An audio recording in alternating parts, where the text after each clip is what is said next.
still are good friend with, and they said, no, but you should do something cool because for the prize. The prize? Yeah, for the award. Don't you wanna?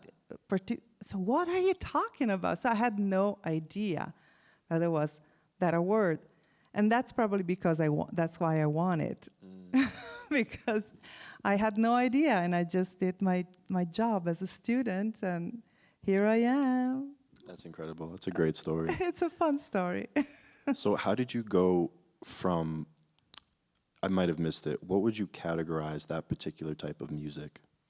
That definitely was jazz. It was jazz? Yes, 100% jazz. So where in your jazz journey, if you will, did you come across singing bowls and practice what you're doing now? Yeah, that's been a slow and a slow evolution. So in jazz, one of the things that attracted me the most in jazz music was improvising. I love improvising. I love making up. I'm making up my life basically every day. So I learned how to do it somewhat, and I started to feel a little too boxed into that kind of improvisation, which I still really respect and adore. And there are singers and musicians who are amazing, and I'm so happy when I get to listen. Those ones that really know how to improvise, that do it from the right place, not from a show-off kind of spot. And then I was looking for something different. I had no idea what that was. So when I came to New York, because I spent 7 years then, I ended up staying 7 years in New York. When I was there, I heard this woman, her name is Yoon San Choi, and she's an amazing singer, another one that you want to check out. She was singing in a concert, and when I heard her singing, I said, that's what I want to do. I want to do what she does. And she became my teacher, and then she became my best friend, and then I kept on hanging around with her and her friends and starting to do more of that music, more of experimental music. And also other instruments started to show up. The crystal singing bowls happened here in Boulder, actually. They had been given to me. Like, take, these are yours. Who gave them to you? A wonderful person, a friend of mine. I was at her place having dinner, and she had told me, "Oh, I bought these crystal bowls, and I want you to check them out." After dinner, we went upstairs, and even before getting into the room, I already was feeling like, "Oh, ooh, that's cool vibration. What's going on here?" And I got into the rooms, and I said, "Oh, these 7, the sea like is gigantic. It's like really big. All these white, shiny things on the floor." And then I started to play them, and my friend looked at me and said, "Those are not mine. Those are yours." And she didn't want to hear anything else. She gave those to me, and since then I started to experiment with them. I didn't know what to do with them, honestly. And I'm still figuring out like everything else in my life. But they give me so much joy. And there's music is a healer itself. So I do not associate with the word of sound healer at all. When I do play the singing bowls, I call them meditation, because it's a more what I feel like it's happening. But they definitely touch some spots in your body, and they are able to reset your nervous system in a way that you really feel like if you were in another place completely.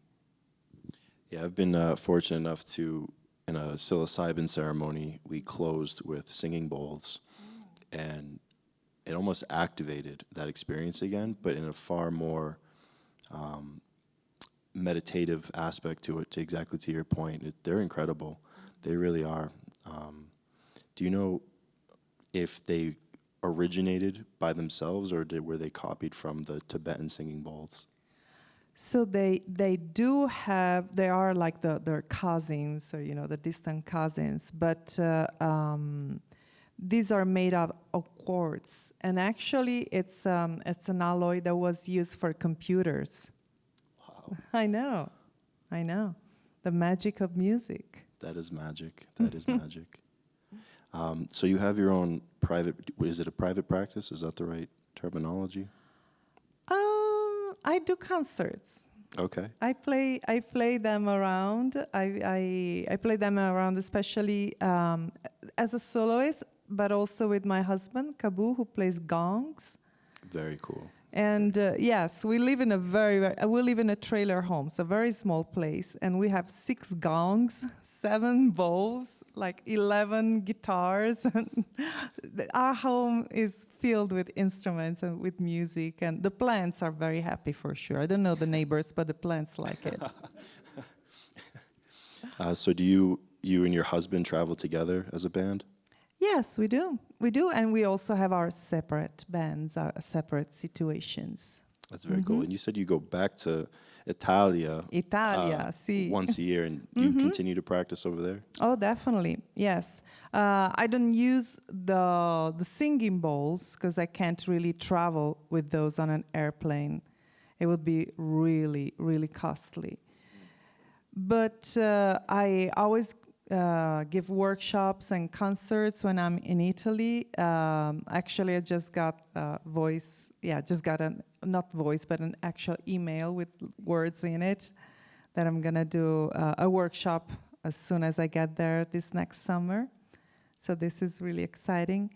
And I still work with meditation, though, and sounds through the voice, and that's what I do. I do it here at Naropa in the class that I teach here, which I love. Honestly, I can't wait to be Wednesday so that I can go and be with these amazing people who are in the class. And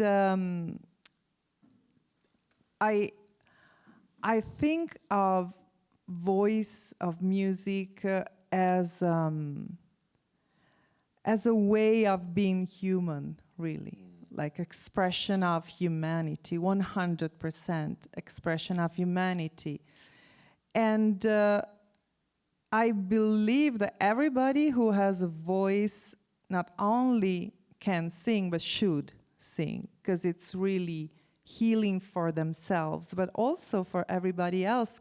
Every time we make a sound, if we have the right intention within ourselves, the sound is out in the universe, and it's a gift to everybody. So that's why I really advocate for everybody should sing. I feel obligated to sign up for a singing class now. You gotta do it. Now, do you sing during the singing bowls? I do sometimes, and there's a wonderful, wonderful thing that happens. I don't know how I can describe it, but the easiest way to describe it is that I can hear 2 voices when I sing and I'm playing the bowls at the same time. I hear like it's an overtone of the note that I'm singing. I'm not gonna go into details, but basically I hear 2 voices. Like my voice is doubling and making another note, completely different from what I'm singing and from the one of the bowl. It sounds like you're somewhat of like in a trance, just Yes. between 2 worlds. That's cool. It That's really cool. It is fantastic. Yes. Are you familiar with Dr. Donalo here at Naropa? Mm-hmm. She teaches a class, alternative medicine, and we just had a class about sound and frequency. And I actually thought of you during that course. It talks about how everything, as you said, music is so imperative to the human experience. Stepping back from that on a broader perspective, how everything is just a frequency of vibrating particles. Correct. And when we look at what music can do, or even just a pure frequency of a particular hertz, how it can actually slow down particular cells and actually heal cancer cells, and this is being studied. It's an incredible, fairly new discovery, although I think it's relatively ancient when you study how long music has been around. Yeah. Wow. Yeah. In many shamanic traditions, when somebody gets sick, the first thing that they ask about that person is, when did this person quit singing? So that's how important it is. I think I got to sing more. I sing a lot in the shower That's great. by myself. That's great. It's gives a lot of satisfaction, right? The tiles and the humidity really opens the sound. Oh, so I'm onto something. Yeah, Great. you are Okay. indeed. You are indeed. Maybe I should sing in the sauna. I don't know if that'll. In the sauna? In the sauna, yeah, with Sure, a bunch of. why not? Interesting. Awesome. So you mentioned about how you started, and if I mess up this, please correct me. The human sound bath. Uh-huh. Yeah. Bring us into that.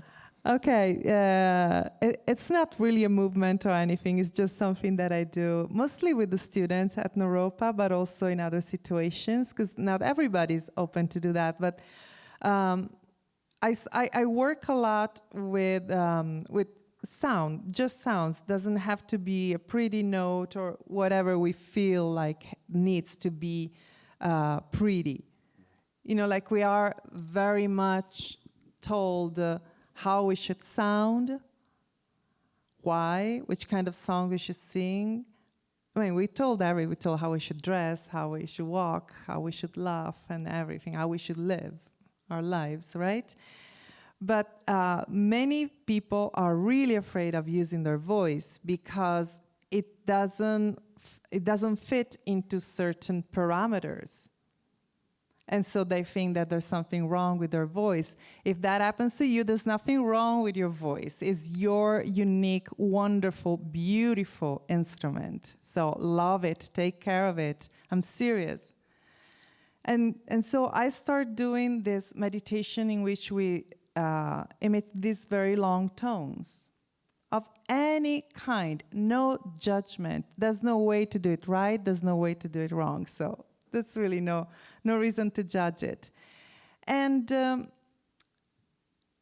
one of the classes, I really loved what was going on, all these sounds that I was hearing. And we always sit in a circle in the classroom. So I wanted to hear it all. And so I went in the center of the circle and I laid down. And it was fantastic. It was a sound bath coming from human voices. And so I invited every student to take a